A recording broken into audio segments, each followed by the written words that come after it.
ज्योतिबा मंदिरातील पुजारी आणि भाविक मारहाण प्रकरणामुळे संतापाची लाट उसळली। 22 मार्चला घडलेल्या या घटनेच्या निषेधार्थ करवीर तालुक्यातील परिते आणि पंचकृषीतील ग्रामस्थांनी दसरा चौकाहून जिल्हाधिकारी कार्यालयापर्यंत मोर्चा काढला। पुजारी हटाव फलक घेऊन तरुणांनी आणि महिलांनी मोठ्या संख्येने सहभाग घेतला होता।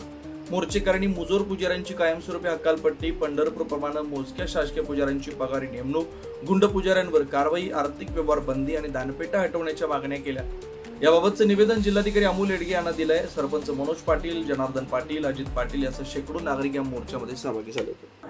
परवा दिवशी जो ज्योतिबाच्या डोंगरावरती अतिशय दुःखद घटना घडली आणि त्याच्यामध्ये परिते गावातल्या वासियांवरती जो काय आहे हल्ला झाला, त्याचा निषेध करण्यासाठी हा मोर्चा आलाय।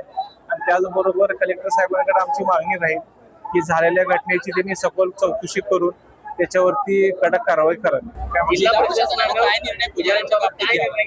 नाही, आता ते कलेक्टर साहेबांनी त्याच्यामध्ये काय निर्बंध घेतात, त्याच्यामध्ये कसा आळा घालता येईल आणि झालेली चौकशी जी घटना आहे ती परत होऊ नये यासाठी त्यांनी कठोर कारवाई करायला पाहिजे, अशी आमची मागणी आहे। अशाच ताज्या अपडेटसाठी महासत्ता न्यूजला सबस्क्राईब करा।